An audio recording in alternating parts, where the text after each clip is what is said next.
Hello dear student, welcome back to my YouTube channel. इसके previous हमने देखा था इंटीग्रेशन फार्मूले क्या होते हैं। अभी हम लेते हैं इंटीग्रेशन के जो बेसिक क्वेश्चंस है। मतलब ये इतने बेसिक क्वेश्चन ये आ गया तो आपको मालूम पड़ेगा इंटीग्रेशन सम्स को कैसे करते हैं। तो यहाँ पे जो क्वेश्चन टोटल आपको 7 क्वेश्चन दिख रहे होंगे। इन टोटल 7 क्वेश्चन के लिए मैं आपको 3 फार्मूलेज बताऊंगा। ऑलरेडी मैंने आपको बताया, बट फिर भी आपके रिविजन के लिए इसके बेस पे हम सम करेंगे। तो यहाँ पे जो पहले फार्मूले आपको लर्न करने मतलब इन पे आपको नॉलेज होना चाहिए। तो first one the easiest formula integration of e raise to x of d x. देखिए डेरिवेटिव में ई पावर एक्स का फार्मूला क्या होता है, ई पावर एक्स होता था। तो सिमिलरली इंटीग्रेशन में ई पावर एक्स का फार्मूला ई पावर एक्स होता है, और यहाँ पे हम लोग प्लस सी लिखते हैं। Second formula of a raise to x of d x in differentiation in derivatives. A power x क्या होता है, a power x into log A.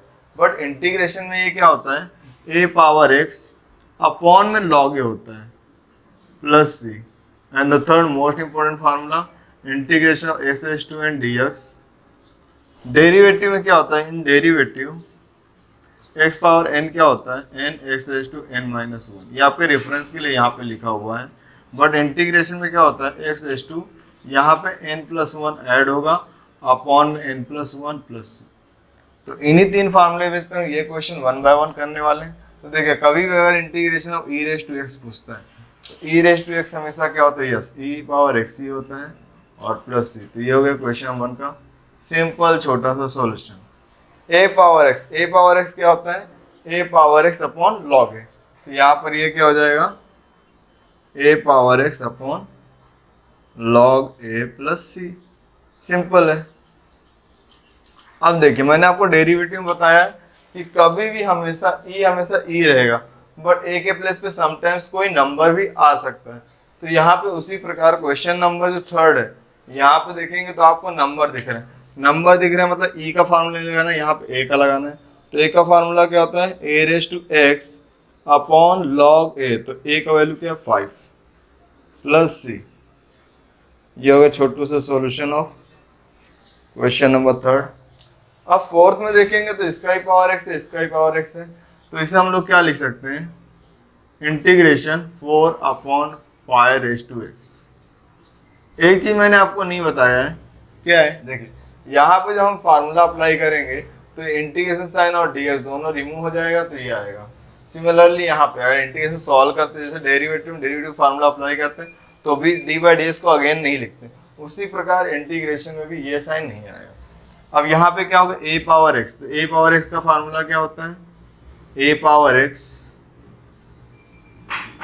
Upon log a. तो ए का वैल्यू क्या है 4 अपॉन 5। तो ये हो गया क्वेश्चन नंबर 4 का सॉल्यूशन। बहुत ही सिंपल है। अब देखिए ये फार्मूले के बेस पे देख लिए एग्जांपल, इसके बेस पे अब हम लोग इसके बेस पे देंगे। तो देखिए एक्स पावर एन, यहाँ पे एन मतलब नंबर है, तो यहाँ पे क्या हो जाएगा x raise to 7 plus 1 upon इसी 7 प्लस 1 से डिवाइड करेंगे प्लस सी। 7 प्लस 1 क्या होता है 8। तो एक्स पावर 8 अपॉन 8 प्लस सी। ये हो गया क्वेश्चन नंबर 5। अभी आता है क्वेश्चन नंबर 6। तो यहाँ पे भी नंबर है, तो x raise to -3 plus 1 upon -3 plus 1 plus c. तो एक्स रेज टू -3 क्या होगा, x raise to -2 upon -2 plus c. अब यहाँ पे जो ऐसा भी आप लिख सकते हैं, x raise to -2 upon 2 plus c. चाहिए तो यहाँ पे निगेटिव है ना, तो इसको हम नीचे भी ले सकते हैं। नहीं करना यहाँ तक ये तो भी चलेगा। तो इसको कैसे नीचे लेते हैं, देखिए ये फार्मूला होता है a raise to minus M क्या होता है 1 अपॉन ए पावर एम। तो उसको यहाँ पे अप्लाई करेंगे तो ऊपर क्या हो जाएगा, कुछ नहीं मतलब -1, ये माइनस है -1 2 raise to x square plus c. अब यहाँ पे जो क्वेश्चन नंबर नेक्स्ट है एक्स रेज टू 4। तो ये आप लोग मुझे कमेंट सेक्शन में बताएंगे इसका आंसर क्या होगा। अब जो इसका नेक्स्ट वीडियो होगा वहाँ से हम क्या करें, एक्सरसाइज स्टार्ट करेंगे। Commerce as well as science दोनों के एक्सरसाइज कराने वाला।